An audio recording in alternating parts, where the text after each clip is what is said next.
Salam hörmətli izləyicilər, Mütəxəssislər Danışır rubrikasının 5-ci buraxılışında xoş gördük hər birinizi. Bugünkü qonağımız neft-qaz və dağ-mədən sənayesində uzun illər praktik təcrübəyə malik, yüksək riskli istehsalat mühitində sağlamlıq, əməyin təhlükəsizliyi və ətraf mühitin mühafizəsi sistemlərinin tətbiqi və icrasına birbaşa cəlb olmuş mütəxəssis İlkin Bağırovdur. Bugün İlkin bəylə biz sətan prosedurların yazılması və tətbiqində olan sistemli səfər haqqında geniş müzakirə edəcəyik. İlkin bəy, xoş gəlmisiniz. Salam Elton bəy, hörmətli izləyicilər, hər birinizi salamlayıram. Sizə minnətdaram, çox sağ olun ki, verilişinizə dəvət edirsiniz, bizi qiymətləndirirsiniz. Sizə gələcəkdə bol-bol uğurlar arzu edirəm, bol-bol dinləyici arzu edirəm. Təşəkkür edirəm. Ümidvaram inşallah bu günləri çox maraqlı bir söhbətimiz olacaq sizinlə. Mən də heç bir şübhəm yoxdur və sizin təcrübənizdən bugün biz faydalanacağıq və ona görə də biz sizə suallar hazırlamışıq maraqlı. Vaxt itirmədən o zaman biz ilk sualımıza keçək. İlkin bəy, kifayət qədər iş təcrübəniz var və belə bir sual ortaya çıxır. Sizin təcrübənizdə sətan prosedurlarının real iş mühitində işləməməsinin səbəbləri nələrdir? Yəni tam olaraq burada əsas da ola bilər, ümumi olaraq sıralaya da bilərsiniz. Çox sağ olun Elton bəy sual üçün, maraqlı sualdır. Mən bayaq qeyd etdiyiniz kimi müxtəlif sənayelərdə işləmişəm, yəni neft-qazda, dağ-mədəndə, hal-hazırda telekommunikasiya sahəsində çalışıram. Real olaraq prosedurların sahədə işləməməsinin səbəbi odur ki, prosedur yazılarkən həmən texniki şöbələrin rəyləri nəzərə alınmır. Ümumi olaraq mövcud vəziyyət, texnologiya nəzərə alınmır və yaxud da ki, mövcud resurslar nəzərə alınmır. Tutalım, hansısa bir prosedurda başqa bir texnoloji avadanlıqdan söhbət gedir, lakin mövcud vəziyyətdə bu idarədə, bu müəssisədə onu icra edə biləcək bir texnologiya yoxdur. İnsanların kompetensiyası nəzərə alınmır və yaxud ola bilər ki, xətti rəhbərlər birbaşa olaraq prosedurların tətbiqində öz işçilərini, necə deyim, leadership commitment deyək, yəni öz işçilərini vadar etmirlər ki, prosedurlara əməl etsinlər. Yəni, bunlar əsas səbəblərdir. Gözəl. Yaxşı, çox sağ olun. Biz indi rast gəlmişik, belə bir növbəti sual keçirəm indi. Üzr istəyirəm. Bir çox şirkətlərdə prosedurlar beynəlxalq standartlardan və yaxud da ki, iri şirkətlərin sənədlərindən bir nümunə olaraq götürülür. Yəni, bu adətən, yəni bu yanaşma real iş mühitində hansı problemlərə səbəb olur? Sözün düzü Elton bəy, yəni bu yanaşma bütün dünyada tətbiq olunan bir yanaşmadır. Təbii ki, hamı hardansa bir best practice olaraq prosedurlar götürür, istifadə eləyir. Yanaşma yaxşıdır, yanaşma gözəldir. Lakin burada bəzi məsələlər nəzərə alınmadığından beynəlxalq təcrübədəki prosedurla bizim prosedur üst-üstə düşmür. Yəni burada yenə deyirəm, yerli amillər var. Məsələn, xarici prosedurda yazıla bilər elə bir şeylər ki, hansı ki 21-ci əsrin tamı-tamına tələblərinə cavab verir. Lakin bizdə əfsuslar olsun ki, hələ də idarələr, təşkilatlar var ki, Sovet dövründən, Sovet dönəmindən qalma hələ də avadanlıqları işlədirlər, qurğuları işlədirlər. Yəni, yeni xarici prosedurlarla bu avadanlıqların, Sovet dövrü avadanlıqlarının tələbləri üst-üstə düşmədiyindən bunlarda uyğunsuzluq alınır. Ona görə də prosedur işləmir. Prosedur işləmir. Gözəl. Növbəti sualımıza keçirik. Sizin işlədiyiniz layihələrdə, bir neçə layihələrdə yaxından iştirak etmisiniz. Prosedur yazılarkən şirkətin daxili prosesləri və texniki imkanları nə dərəcədə nəzərə alınırdı? Maraqlı sualdır, həqiqətən adamı düşündürən suallardan biridir. Çox sağ olun bu suala görə. Mən şahid olmuşam ki, bundan öncəki təcrübələrimdə prosedur yazılıb, lakin yerində avadanlığın, qurğunun, bayaq dediyim kimi işçilərin kompetensiyası nəzərə alınmır. Və icraata gələndə burada müəyyən bir boşluqlar əmələ gəlir. Onun üçün həmişə mütləqdir ki, prosedur yazılarkən texniki tələblər, yerli qurumda istifadə olunan avadanlıqlar, oradakı resurslar tam şəkildə nəzərə alınsın və prosedur ona uyğun tərtib olunsun. Gözəl. Düz oldu. Əlbəttə ki. Suala tam rahat elədim. Rahat elədiniz. Əladır. Bunu Yaxşı. kəsəcəyik də orada yəni.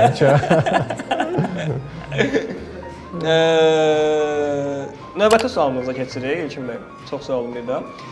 Sizcə bu ümumi olaraq STM-lə əlaqəli olan prosedurlardan söhbət gedir. STM prosedurlarını kim yazmalıdır?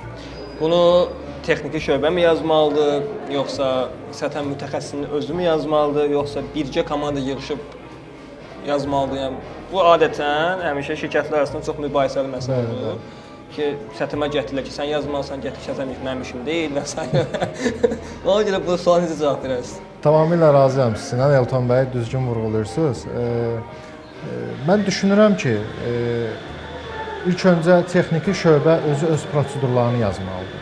Çünki texniki şöbə STM-dən daha yaxşı bilir öz problemlərini, öz təhlükələrini, öz risklərini.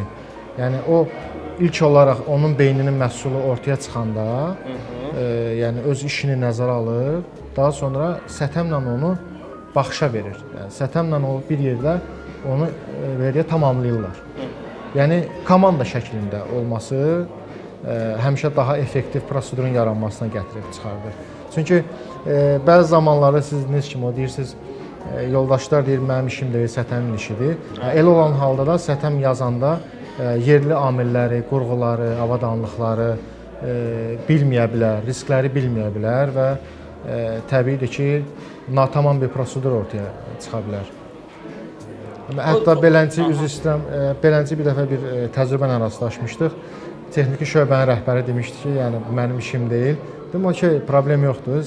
Siz bir yazın görək nə yaza bilirsiniz. İndi suallar verirəm ki, tamam, bu yazdığınız prosedur sizin işlərinizin addımlarıdır da, düzdürmü? Bəs burada fövqəladə hal baş verərsə siz dərhal nə edəcəksiniz? Görürəm ki, adam cavab verə bilir də. Deyir, yəni fövqəladə hal baş verərsə bunu eləyə biləcəm. Tamam, okey, fövqəladə hal bir qırağa.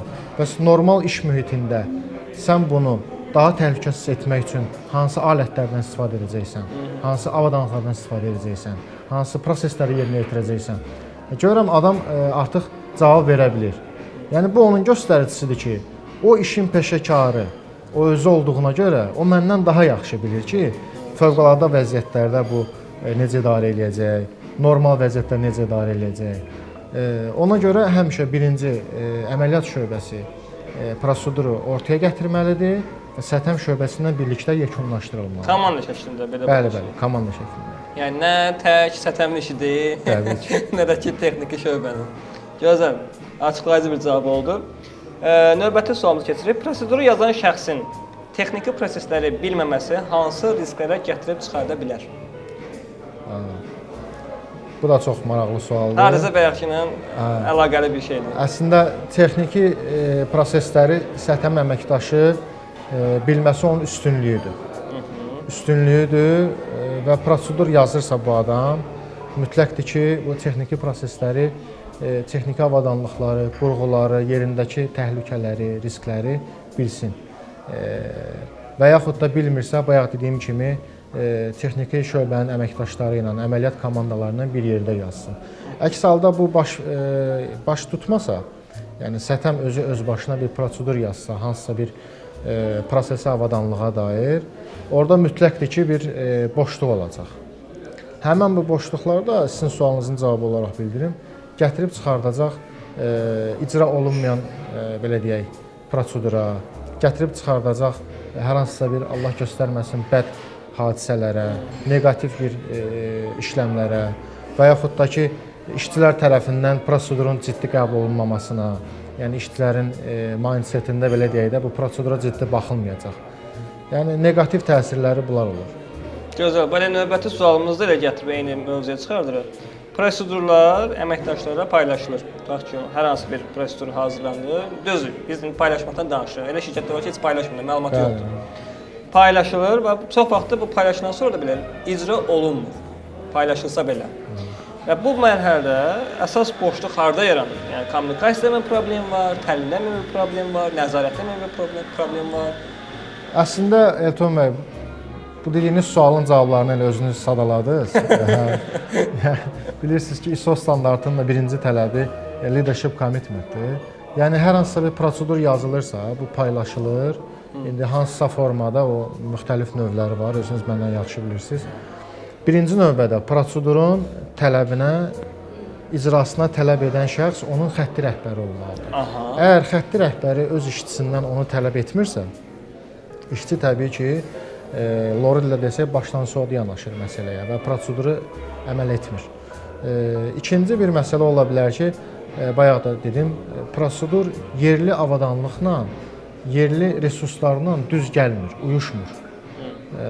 Ola bilər ki, prosedurda qeyd olunub ki, burada mütləq şəkildə double bleed isolation olmalıdır. Yəni iki qat qoşa bloklama, boşaltma. Qoşa bloklama olmalıdır, bəli. Amma avadanlıq Sovet dövründən qalma avadanlıqdır. Orada ümumiyyətlə nəinki double bleed, bəlkə heç olur ki, ümumiyyətlə single valve da olunur.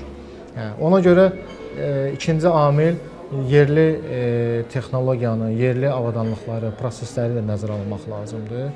Üçüncüsü, ola bilər ki, prosedur başa düşülməyən dildə yazılıb.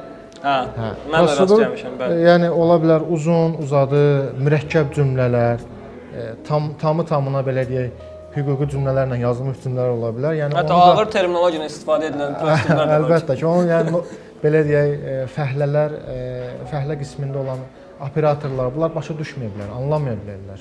Biraz çətindir. Yəni, prosedurun, belə deyək, yazılış qaydası uyğun olmaya bilər. Asan, başa düşülən dildə olması da. Əlbəttə, prosedurun yazılış qaydası uyğun olmaya bilər. Və əsas məsələ işçilərin özünün prosedura yanaşma tərzi.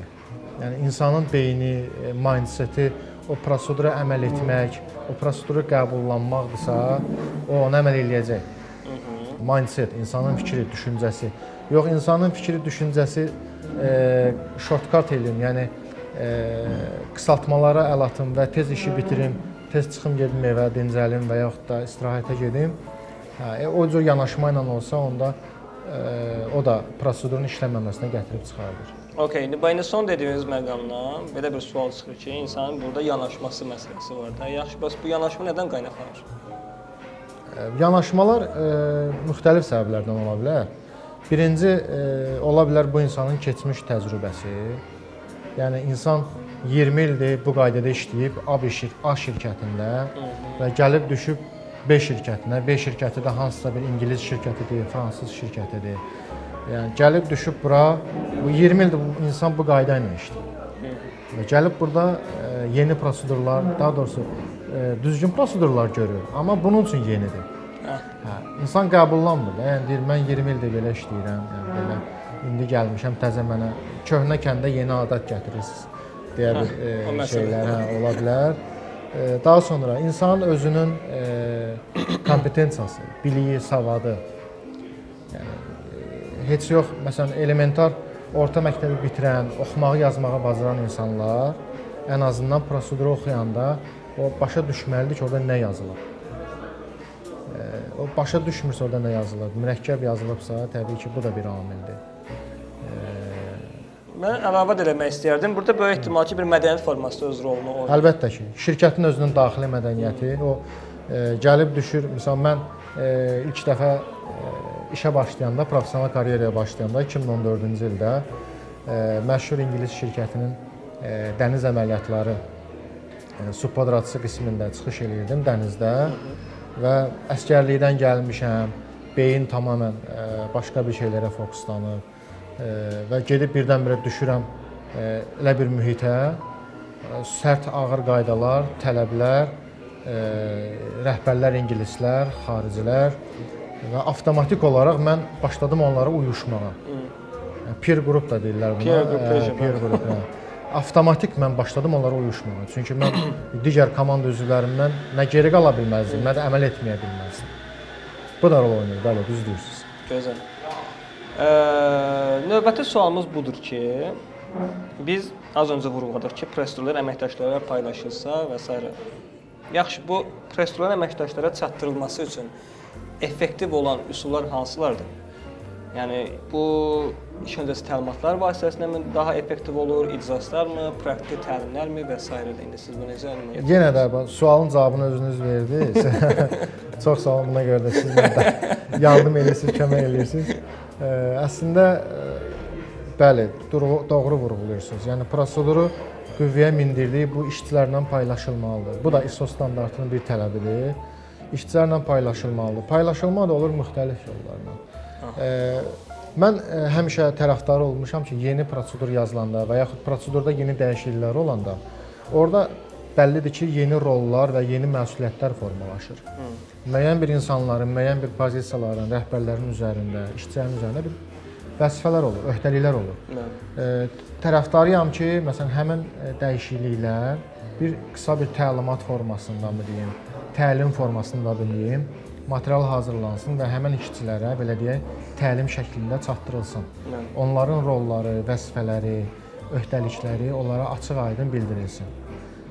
Daha sonra effektiv çatdırılmalardan biri mail şəklində sayıla bilir.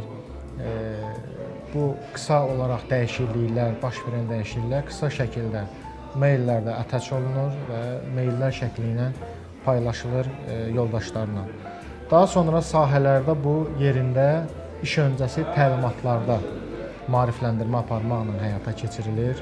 Yəni bilirik ki, bir çox yerlərdə fəhlə və operatorlarda e-maildir, kompüterlərdir, bunlara çıxış olmur, məhdud sayda olur. Fiziki formada. Buna ən yaxşısı, belə deyək, sahədə yerli əməkdaşları, sətin əməkdaşları, iş icraçıları, işin rəhbərləri, xətti rəhbərləri özləri yerində işçilərlə qısa şəkildə təlimat aparmaqla yeni prosedur və onun tələbləri haqqında maarifləndirmə aparır. Yaxşı, indi biz deyirik ki, təlim keçməlidir, maarifləndirmə və s. Çox sağ olun. İndi burada əlaqəli belə bir sual çıxır ki, yaxşı, bəs bu prosedurların effektiv icrası üçün nəzarət funksiyası təşkilati struktur daxilində necə paylanmalıdır? İlk öncə məlumat üçün deyim, yəni bizim yerli qanunvericilikdə də bu öz əksini tapır, beynəlxalq prosedurlarda öz əksini tapır ki, həmişə sağlamlıq əməyin təhlükəsizliyi üzrə birbaşa cavabdeh şəxs xətti rəhbər olur və işi icra edən komandanın iş icraçısı olur və yaxud team lider deyək, supervisor mi deyək. Birbaşa onlar yerində prosedurun icrasına birbaşa məsul şəxslərdir. Sətəm şöbəsi isə sətəm sistemi yaradır, proseduru yazır, qaydalar tərtib eləyir və random auditlərlə, monitorinqlərlə, yoxlamalarla müxtəlif əraziləri gəzə-gəzə bu prosedurların yerində icrasını yoxlayır, düzgün olub-olmadığını yoxlayır. Amma birbaşa cavabdeh şəxs icrasına bayaq dediyim kimi xətti rəhbər. Xətti rəhbərlər. Bəli. Yaxşı, bu yoxlama dediniz də, bu hansı ki random yoxlamalar, auditlərdə. Bu təcrübənizdə prosedurun icrasını nəzarət üçün bu hansı mexanizmlər daha çox effektiv olur? Yəni biri yoxlama dediniz. Başqa hansı mexanizmlərlə müqayisə etsək effektiv olur? Digər bir mexanizm işçilərlə, yoldaşlarla birbaşa tet-a-tet söhbətlər, yəni conversationlar deyək də. Conversation eləyirik. Ki nə dərəcə xəbərdardır prosedurdan? Maraqlanır ki, bu yazılan bu prosedurda misal üçün bunlar yazılıb. Sizin işiniz isə bu qaydadadır. Bu prosedur sizin işinizə uyuşurmu, uyuşmurmu? Hansı çətinlikləri yaradır? Vaxtda udursuz, uduzursuz, yoxsa işinizdə çətinlik yaradır, əlavə risklər yaradır, əlavə problemlər yaradır. Yəni yerində işçi ilə üzbəüz söhbət, bu da effektiv bir vasitədir. Daha sonra o bir işçi ilə olur. Təbii ki, sətəm əməkdaşı bir işçi ilə nə qədər vaxt danışsa, bütün istehsalatla o qədər vaxt danışıb, yəni sərf eləyə bilməz. Fiziki olaraq bu mümkün deyil. Sorğu ola bilər. Yəni onlayn sorğular, suallar hazırlana bilər. Məsələn, həmin əməliyyat şöbəsində tutalım ki, olur 50 nəfər, 60 nəfər və o sorğu paylaşılır onlarla.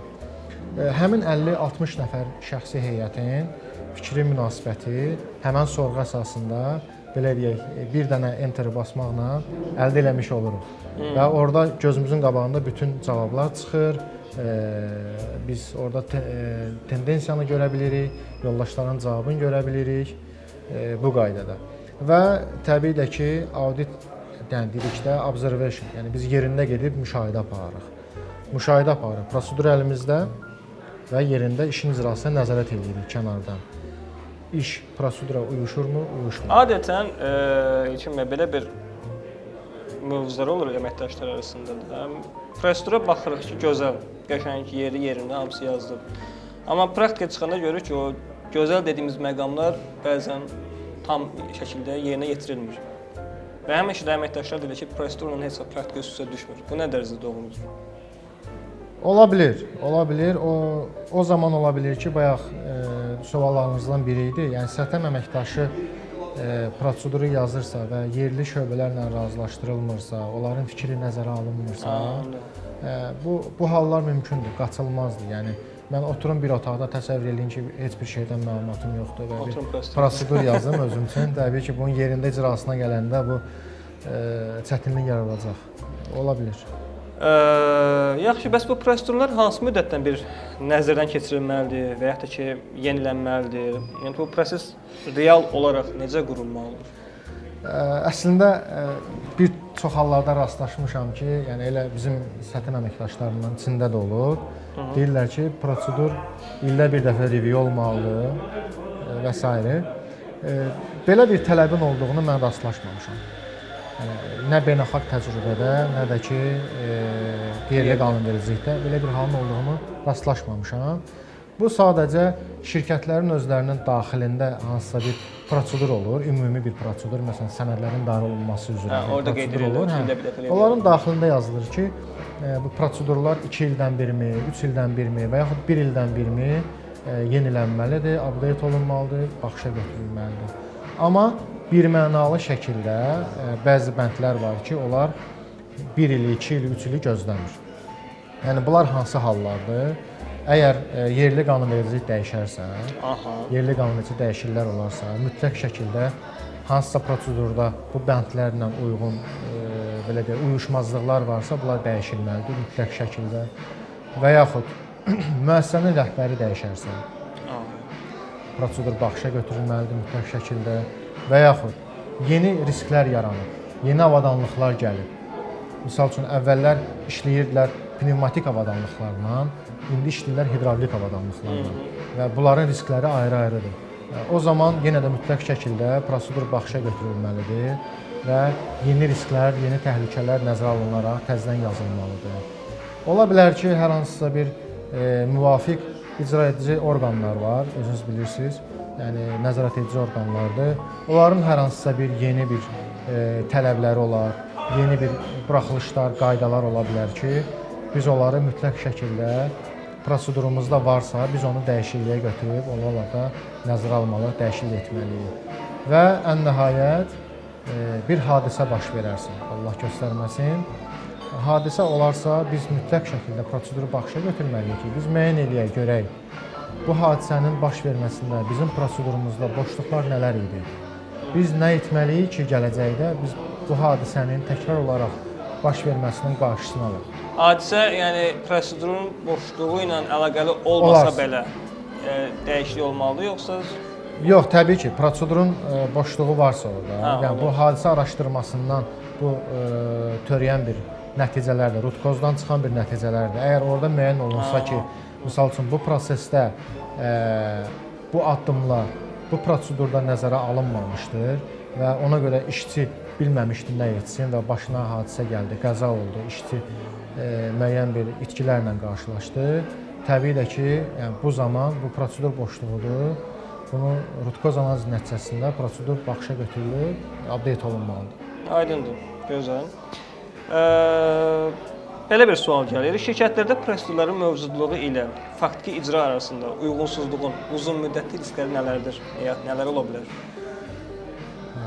Yəni belə deyək, prosedurla icranın, yəni implementation arasında uyğunsuzluq uzun müddət olarsa nələr baş verə bilər?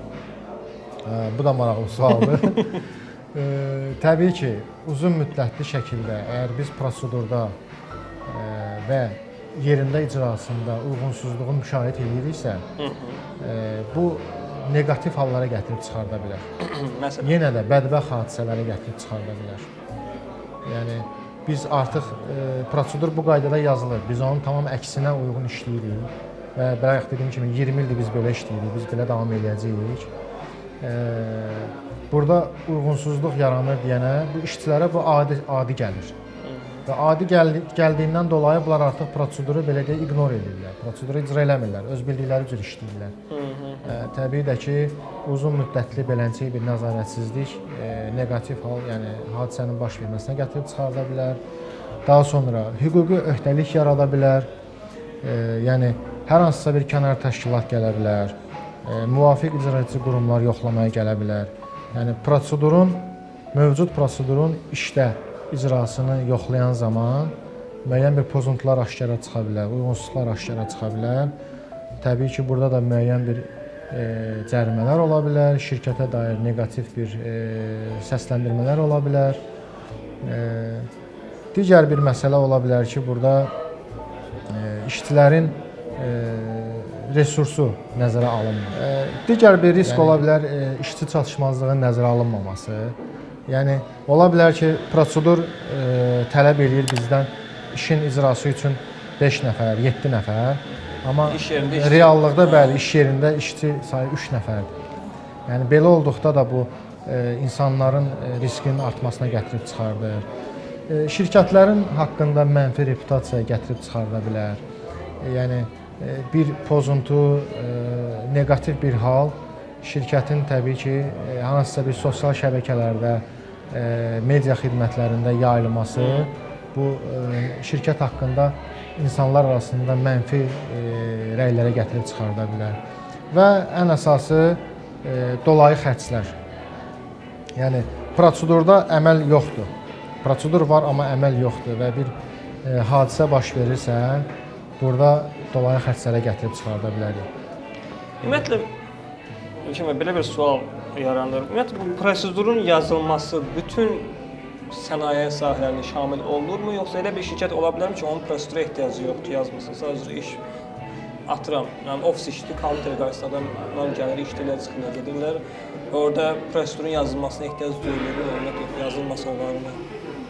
Təbii ki, burada işin riski nəzərə alınır. Hə, yəni işin təhlükəli. Sual qarşılığı olur, bəli, yüksək risk, aşağı riskini əlaqələndirə bilirik. İşin təhlükəli dərəcəsi nəzərə alınır. Misal üçün, mən elementar olaraq tutalım ki, müəyyən bir boru xəttini A nöqtəsindən B nöqtəsinə daşıyıram. Bir 20 metr məsafəyə, 10 metr məsafəyə fərq etmir. Burada hər hansı bir prosedurun yazılmasına ehtiyac yoxdur, təbiidir ki. Amma iş riskli işdir, iş təhlükəli işdir və burada müxtəlif rollar var.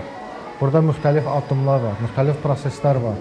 Tim şəklində burada işləyiriksə, burada və əsas təbii ki, dediyim kimi, işin risk səviyyəsi yüksəkdirsə, burada prosedurun yazılması vacibdir. Bəs yaxşı, sizin fikrinizcə, real işləyən, yəni faktiki olaraq işləyən sətan proseduru necə olmalı, yəni yazılması forması necə olmalıdır və onun işlək olduğunu göstərən əlamətlər hansılardır? Sizə bunu necə qutarırıq? Əslində darıxmadım, daha da çox sual istəyərdim. Mən belə düşünürəm ki, real işlək prosedur hamı tərəfindən qəbul olunan, hamı tərəfindən əməl olunan, prosedurun özü ilə işin uyuşduğu, bu tipli prosedurlar daha uğurlu prosedur sayılır. Yəni şikayət olmasın, işçilər deməsin ki, bu bizim vaxtımızı alır, bu bizə əlavə işçi tələb edir, yox siz mənə ayrıca əlavə öhdəliklər yazırsınız filan və s. Bu kimi nöqsanlar yoxdursa, məncə prosedur uğurlu yazılmış prosedurdur. Bu qədər. Gözəl. Həm bu kimi uyğunsuzluqlar varsa, prosedur daha doğrusu bu dediyim bəndlər üzrə nöqsanlar yoxdursa, təbii ki, prosedur daha uğurlu yazılmış hesab olunur. Əlavə olaraq orada bildirmək istərdim ki, prosedurda rollar, öhdəliklər müəyyənləşən zaman bəzi şəxslərə qərar vermə səlahiyyətini də ötürür. Əgər prosedurda açıq-aydın qərar vermə səlahiyyətləri də göstərilibsə, yəni hər hansı bir neqativ hadisə zamanı işçi qərar verməkdə çətinlik çəkmirsə və avtomatik bilirsə ki, bu prosedurun tələbinə əsasən bu addımı etməlidir və işçi onu başa düşübsə, məncə bu uğurlu prosedurdur. Yəni mən işlədiyim dönəmdə belə bir halla rastlaşmışdım. Əməliyyat zamanı quyuda bir problem olmuşdu və dərhal prosedura uyğun, prosedurun addımlarına uyğun mən quyunu bağlamalı oldum. Söhbət gedir əks inyeksiya quyusundan və quyunu bağlamalı oldum və buna görə də sabahsı gün hadisə araşdırması başlananda mənə hər hansısa bir neqativ sual və yaxud neqativ fikirlər formalaşmadı. Çünki mən prosedurun tələbi nədirsə, mən prosedura uyğun eləmişəm, bəli. Bəli. Bu həm təhlükəli vəziyyətin qarşısını almış oldu. Bu nəyə göstəricisidir? Prosedur uğurlu oldu. Bu həm mənə qərar verməkdə yardımcı oldu və gecə saat 2 radələrində mən avtomatik heç kimə məruz etmədən prosedura baxıb dərhal qərar vermişəm və addımlar atmışamsa, bu da həmçinin uğurlu prosedurun göstəricisidir. Bəli. Yəni, mən belə düşünürəm. Ümidvaram ki, bizim əməkdaşlarımız da bu fikirdə olarlar. Gözəl, gözəl. İlkin bəy, çox sağ olun və biz həmişə rubrikamızı dəvət elədiyimiz əməkdaşlara sonda gənc səthən mütəxəssisləri üçün tövsiyə alırıq. İndi sizdən də eyni tövsiyə almaq istəyirik ki, gənc və yeni başlayan mütəxəssislərə səthən prosedurlarının yazılması və tətbiqi ilə bağlı hansı tövsiyələrinizi verərdiniz? Yəni, tək prosedurla olmaya bilər, ümumi bir tövsiyə də verərdiniz. Tamam. Əlbəttə ki. Aydındır sualınız. Əslində mən də gəncəm. Belə bir çox bir yaşımız yoxdur. Amma məndən sonra gələn nəsillər var. Yəni, bəli, institutu təzə bitirən əməkdaşlarımız var, hərbi xidmətdən qayıdan əməkdaşlarımız var, hansı ki, sıfır təcrübəyə malikdirlər. Tövsiyə eləyərdim, birinci növbədə tövsiyə eləyərdim ki, bizim sağlamlıq, əməyin təhlükəsizliyi və ətraf mühitin mühafizəsi üzrə yerli qanunvericiliyimizin tələblərini öyrənsinlər. Çünki istənilən xarici şirkətdə, beynəlxalq şirkətlərdə istənilən standartlara açıb baxanda orada həmişə ən birinci cümlə olur ki, yerli qanunvericiliyin tələbləri mütləq nəzərə alınmalıdır. Bizim əməkdaşlardan da mən tövsiyə eləyərdim, gənc əməkdaşlarım tövsiyə eləyərdim ki, birinci, yerli qanunvericiliyin tələbini öyrənsinlər. İkinci növbədə onlar bilməlidirlər ki, bu işi niyə görə görürlər. Yəni, etdiyi işin mahiyyətini dərk etsinlər. Əməkdaşlar var ki, sadəcə bir belə proqramlaşdırılmış robot kimi irəliləyirlər, lakin gördüyü işin mahiyyətini dərk eləmirlər. Mən bu işi niyə eləyirəm? Ümumiyyətlə, səthən nə üçün lazımdır? Baxmayaraq ki, özü səthən mütəxəssisidir. Və yaxud real olaraq iclaslarda, hər hansı bir mübahisəli momentlərdə sual veriləndə görsən, yoldaş sualın cavabını verə bilmir, açıqlaya bilmir, fikrini izah eləyə bilmir. Çünki o, belə görmüşəm, belə olub anlayışı ilə işləyirlər. Amma yerli qanunvericinin tələbini bilsə və öz işinin mahiyyətini bilsə, bunların ikisini kombayn, yəni ingilislər demiş kombayn etsə, yəni kombinə etsə, məncə tutarlı bir cavabları olar və öz işlərində də, daha deyim, qərar verməkdə də çətinlik yaratmaz. Mən belə düşünürəm, yəni əsasən qanunvericiliyi və öz işlərinin mahiyyətini bilsinlər. Təbii ki də, yəni, işlədikləri dönəmdə maariflənsinlər, özlərinə yatırım etsinlər, müxtəlif kurslarda iştirak etsinlər. Yəni, biz də bu günləri heç nə ilə yetərlənməmişik. Mən də 2-ci ali təhsilimi alıram və düşünürəm ki, bu vacibdir, lazımdır. Əlavə biliklər əldə edirəm. Çox sağ olun, minnətdaram sizə. Səthəm sahəsi daim maarifləndirməni tələb edən sahədir. Oxusunlar, maariflənsinlər, müxtəlif saytlar var. Sizin kimi gənclərin podkastları var, videoları var. Baxsınlar, maariflənsinlər, oxusunlar, yəni. Doğru. Bu qədər. Təşəkkür edirəm. Çox sağ olun. Minnətdaram İlkin bəy. Bugün təcrübənizi bizlə bölüşdünüz. Yaxşı ki, vaxt ayırdınız, bizə dəstək oldunuz. Çox sağ olun, minnətdaram. Bir daha təşəkkür edirəm İlkin bəy. Çox sağ olun yoldaşlar.